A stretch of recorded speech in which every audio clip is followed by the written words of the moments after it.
Ano, paano kaya kung may Spider-Man pero sa Pinas ganapin yung scene, no? Siguro patay agad si Spider-Man. Puro kalawang kasi yero. Halimbawa, Spider-Man pero nasa Bacoor. Puro bahay mababa.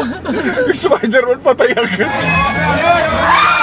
Maaga magkakasakit si Spider-Man dito sa polusyon. Tsaka ang init dito, pre. Parang nalusaw na tayo. Sino mo tangalan tapat nagsiswing sa dyan. Pagka-swing niyang gano'n, no? Sumampa sa billboard, mainit, malaglag. Inuhuli pa ng mga bata. Ulihin niyo, palagiran niyo, putang inang yan. Yung mga bata kagano'n din, pre, sapot. Matigas, pre. Si Spider-Man to, pre. Tangina ng mga Pinoy gusto patayin yung super. Nakita ko si Spider-Man nasa bangga. Binabato ng chinelas. Buti kung ganun lang. Eh kung hawakan ng pulis agad, putang ina sabihan si Spider-Man, no? Adik ka, no? Putang ina mo, ba't ganyan suot mo? Ba't siya ka natutulog? Gago na ulit si Spider-Man.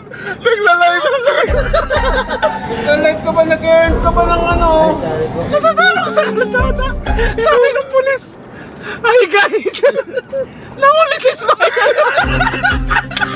Huli si Spider-Man. Oh, mag-hi ka muna sa viewers mo!